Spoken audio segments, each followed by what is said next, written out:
भारत के संविधान सभा के माध्यम से भारत को दुनिया का सबसे बड़ा संविधान दिया।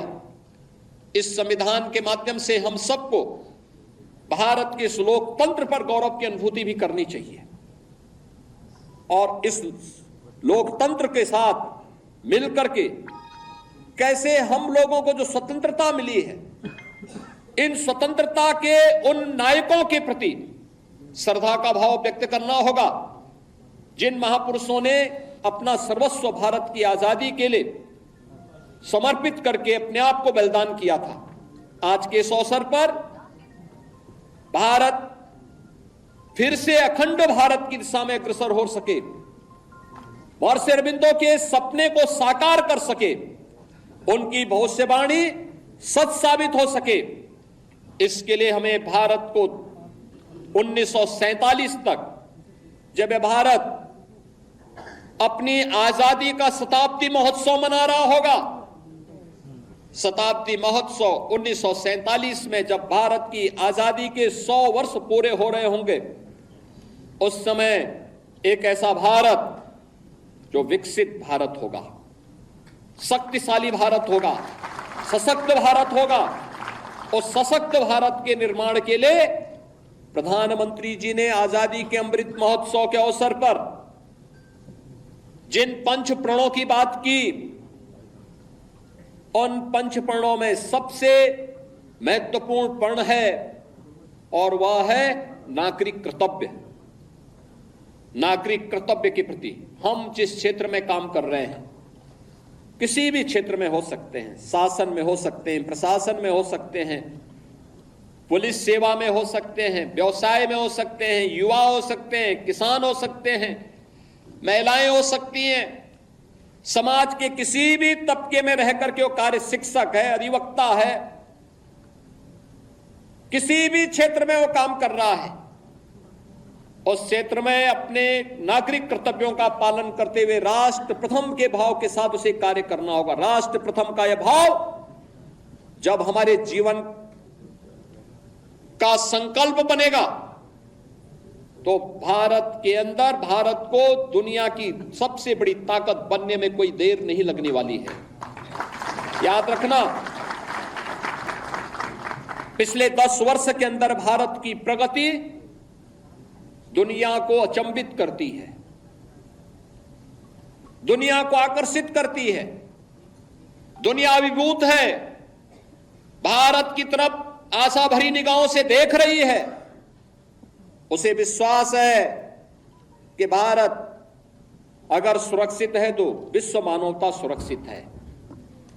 और इसलिए भारत की तरफ आज के समय में दुनिया के अंदर कहीं भी कोई संकट आता है तो भारत की तरफ दुनिया देख रही है। भारत की तरफ दुनिया का यह आकर्षण हमें एक नए भारत का दर्शन कराता है। प्रधानमंत्री मोदी जी के नेतृत्व में इस नए भारत को दुनिया की सबसे बड़ी ताकत के रूप में स्थापित करना, और 10 वर्ष में, आज से 10 वर्ष पहले भारत दुनिया की 10वीं बड़ी आर्थिक महाशक्ति था। आज भारत दुनिया की 5वीं बड़ी अर्थव्यवस्था बना है। अगले 3 वर्ष के अंदर भारत दुनिया की 3री बड़ी अर्थव्यवस्था बन जाएगा।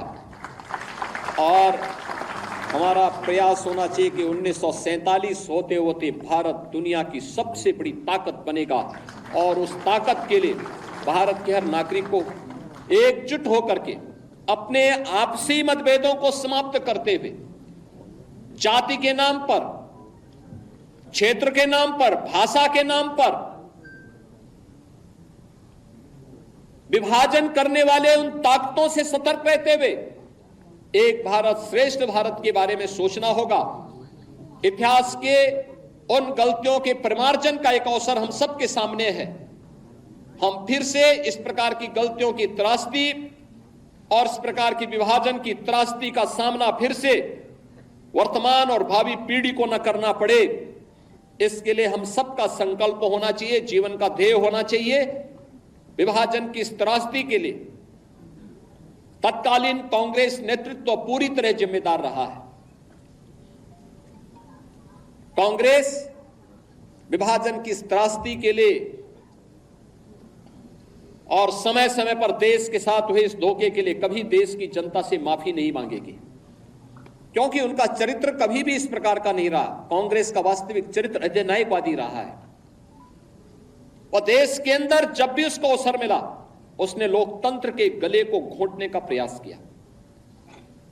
1975 इसका उदाहरण है।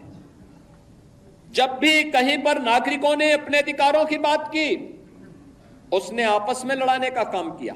देश के अंदर भाषाई विवाद, देश के अंदर क्षेत्रीय विवाद, देश के अंदर सनातन राष्ट्र में हिंदू और सिखों को आपस में लड़ाने का कार्य, ऐसे तमाम ऐसे पाप हैं इनके जिन पापों की कभी माफी नहीं दी जा सकती है।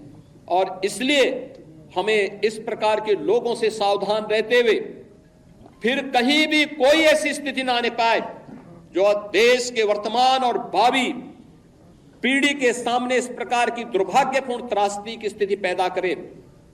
इसके लिए हम सबके जीवन का इस संकल्प होना चाहिए, हम इसके लिए परिमार्जन करने की दिशा में आगे बढ़ सकें।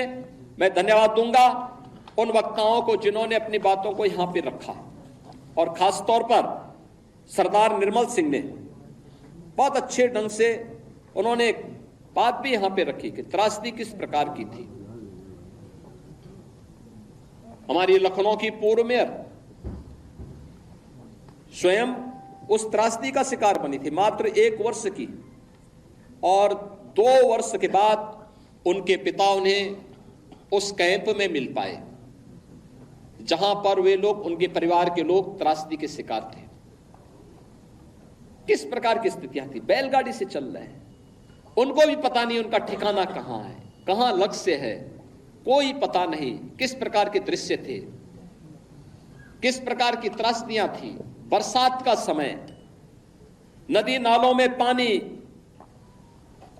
भीषण गर्मी, उमस, और उस समय अपने परिवार के साथ अपने पुरखों की भूमि को छोड़ करके जाना। उन स्थितियों में अपने इष्ट देव को छोड़ करके जाना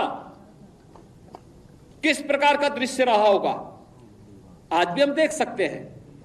ननकाना साहिब में हमें गुरु नानक देव जी के प्रकाश पर्व में वहां कीर्तन का अनुमति नहीं होती है, नगर कीर्तन की अनुमति नहीं मिल पाती है,